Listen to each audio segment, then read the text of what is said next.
आपने जिला अधिकारी को एक शिकायत की है, क्या है प्रकरण? हमने अपने कार्यकाल में, क्योंकि सरकार चाहती है कि बिजली की खपत कम हो, उसकी वजह से सोलर प्लांट को बढ़ावा देती है।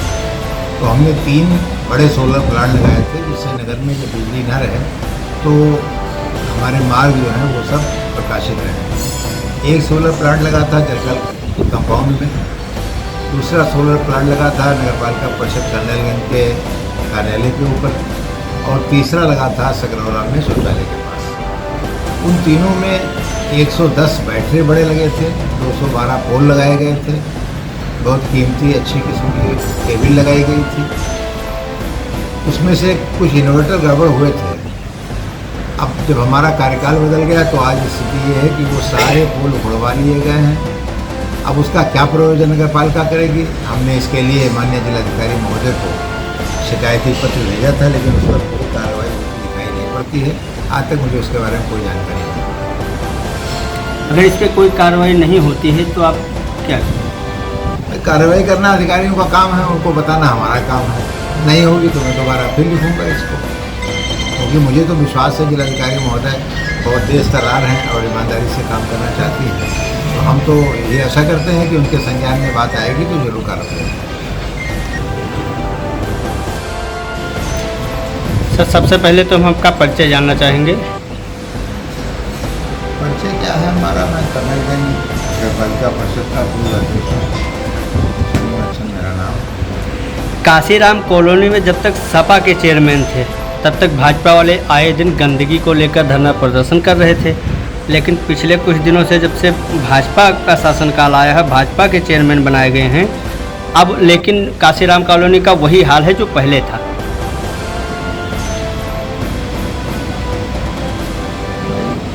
भाजपा के लोगों के झूठ का मुकाबला करने के लिए हमारे पास कोई एजेंसी नहीं है। उनका सिर्फ एक ही काम है, झूठ बोलना और फर्जी लोगों को बरकराना। वही वो काम कर रहे थे, और आज उसका प्रमाण आप स्वयं जा करके मौके पर देख लें कि काशीराम कॉलोनी की क्या स्थिति है। नगर पालिका का सीमा विस्तार हुआ है, लेकिन अभी तक विकास दूर दूर तक नज़र नहीं आ रहा है। इस विषय में हम कुछ नहीं कह सकते हैं, क्योंकि अभी बहुत कम समय हुआ है। और जहाँ तक विकास का प्रश्न है तो उनका सीमा विस्तार में रहने वाले लोगों का विकास हो या न हो, माननीय अध्यक्ष जी का और उनके कर्मचारियों का विकास हो रहा है अच्छे तरीके से। कमीशन का रेट बढ़ गया है और काफ़ी स्तर तक के तरह। नगर पालिका में डेंगू का प्रकोप बहुत तेज़ी से फैल रहा है। इसको लेकर अभी तक अस्पताल से या नगर पालिका की तरफ से कोई दवा का छिड़काव नहीं कराया गया है। हम लोग अपने कार्यकाल में परमानेंट बरसात के मौसम में खासतौर से जो शासन का भी निर्देश होता था तो बराबर छिड़काव कराते थे। अब पता नहीं इनको क्या दिक्कत है, क्यों नहीं करवा पा रहे हैं, इसका जवाब वो दीजिए, करना चाहिए। जो नगर क्षेत्र में जो ग्रामीण शामिल हुए हैं, जल निकासी लेकर काफ़ी समस्या है लोगों में, लेकिन वर्तमान में नगर पालिका के द्वारा कोई कार्य नहीं किया गया है। जितने ऐसे लोग थे जो ज़मीन पर नाजायज़ कब्जा कर रहे थे, इनको मैं रोकता था या रोकने का प्रयास करता था अपनी सीमा के अंदर रह करके, वही सारे लोग वर्तमान अध्यक्ष के चुनाव में पैरोकारी कर रहे थे। अब वही सारे लोग मिल करके नाजायज़ कब्जा कर रहे हैं, उनको रोकना तो उन्हीं का काम है, लेकिन वो उनको कैसे रोक पाएंगे? वो उनके सहयोगी हैं, समर्थक हैं, और वो स्थिति आ जाएगी कर्नलगंज की। आप देख लीजिएगा इन 5 सालों के बाद हर घर में आपको घुटनों घुटनों पानी भरा दिखाई पड़ेगा। कर्नलगंज पर भू माफियाओं का बोलबाला इस समय नजर आ रहा है। बड़ा प्रश्न है, आप सब लोग जानते हैं कर्नलगंज तो जिला इससे अछूता नहीं है।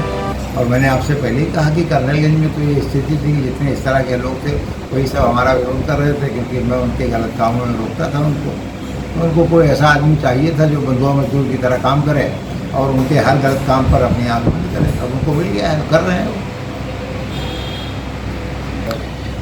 नगर पालिका ऑफिस जो आप के वर्तमान में बनी हुई थी, उसके बारे में कुछ बताएंगे? देखिए, जो बनी हुई थी, जो कंस्ट्रक्शन था, उसमें तो नया कुछ नहीं हुआ, सिर्फ उसका भगवा रंग दिया गया है।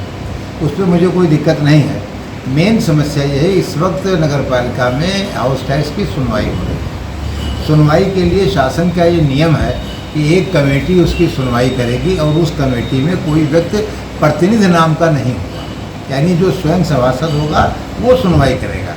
इन्होंने जो कमेटी बनाई है उसमें प्रतिनिधि लोग हैं, मान्यवर स्वयं प्रतिनिधि हैं, उनको कोई अधिकार ही नहीं है सुनवाई करने का, वो सुनवाई कर रहे हैं।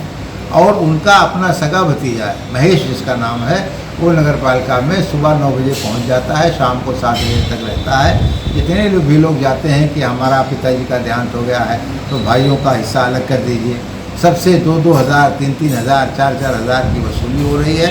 और ये सब अध्यक्ष महोदय की आँख के नीचे हो रहा है, वो देख रहे हैं लेकिन वो चुप नहीं। आप इस पर किसको जिम्मेदार मान रहे हैं? जो अवैध वसूली हो रही है इसके जिम्मेदार कौन हो सकते हैं? अरे वो रामजी लाल का सगा भतीजा है भाई, तो जिम्मेदार मानने का क्या प्रश्न भाई? जिम्मेदार है, बल्कि हिस्सेदार है, खाली जिम्मेदार थोड़ी है। जिम्मेदार होते तब तो रोकते। आप स्वयं जा करके किसी दिन चले जाइए, एक पत्रकार बन के न जाइएगा, आम आदमी की हैसियत से जाइए, आपको पता लग जाएगा। इनको जो यहाँ के नगर पालिका अध्यक्ष हैं, इनको कोई बड़ा संरक्षण मिला हुआ है तभी तो ऐसा हो रहा है। संरक्षण नहीं मिलता फिर ये चेयरमैन ना होते, संरक्षण ने तो चेयरमैन बना दिया। नहीं, ये कहाँ चेयरमैन होने जा रहे हैं? आप किसको संरक्षण का मान रहे हैं? आप सब लोग जानते हैं, सत्ता शासन और कौन क्या है आपके कॉलोनी में? समस्या कॉलोनी की जो है वार्ड नंबर 19 में लगता है। इसमें सफाई व्यवस्था और लाइट व्यवस्था ये बिल्कुल पूरी तरीके से ध्वस्त है। और अगर कोई शिकायत करो, चेयरमैन से कहो या किसी से कहो, तो वो कोई सुनने वाला नहीं है। ना कोई सफाई कर्मचारी सुनता है और ना ही चेयरमैन सुनते हैं। यहाँ नालियाँ बजबजा रही हैं। हाँ, नालियाँ। यहाँ सफाई कर्मी नहीं आते हैं? सफाई कर्मी आवत है ऊपर से, उसे कभी कभी आए तो ऊपर से करके चले जाते। जब ज़्यादा कसो, उनको टाइट करो, तब आते हैं, ऊपर से करके उसे चले जाते हैं। पिछले दिनों यहाँ पानी की भी समस्या थी, पानी गंदा आ रहा था, अब पानी कैसा आ रहा है? अभी वैसे आ रहा है। पानी की समस्या जिसका वैसे बना है। पानी है, लाइट व्यवस्था है और सफाई व्यवस्था, ये तीनों बिल्कुल पूरी तरीके से ध्वस्त है। पानी चालू हो जाए। आप जो जनता ने इस बार जो है यहाँ का जो है सभासद बनाया है, आपने शिकायत किया इसकी? जी बिल्कुल शिकायत किया। हमने चेयरमैन से कहा, मौखिक तौर पर कहा, लेकिन वो मतलब सुनते नहीं है, कुछ बातें नहीं करते हैं। मतलब उनका कहना है कि जिस वार्ड से हमको वोट नहीं मिला है उसमें हम काम नहीं करेंगे। अगर साफ सफाई और आपकी समस्याओं का समाधान नहीं होगा तो आप क्या करेंगे इसके बाद? तो इसके लिए हम उनसे लड़ाई लड़ेंगे, कागजी कार्रवाई आगे बढ़ेंगे, अधिकारियों को सूचित करेंगे। इसके लिए हमको आंदोलन करना पड़ेगा, उनके खिलाफ करना पड़ेगा। उनके खिलाफ हम बोर्ड मीटिंग में भी आवाज़ उठाएंगे। इसके लिए अभी एक बोर्ड मीटिंग किया है उन्होंने, और उसके बाद में चलो पहली बोर्ड मीटिंग थी, हो गया। अब दूसरी बोर्ड मीटिंग में सारे सभासद उनसे असंतुष्ट नहीं है, सब असंतुष्ट हैं। और सबको जो है सब बोर्ड मीटिंग में ये है कि बोर्ड मीटिंग में हम लोग अपनी बात रखेंगे। जो उनकी सफाई व्यवस्था है वो डैमेज है, और लाइट व्यवस्था और ये पानी व्यवस्था, जो कॉलोनी में काशीराम कॉलोनी में जो पानी का व्यवस्था है वो भी बहुत गंदा है और पानी सही तरीके से सप्लाई नहीं हो पा रहा है।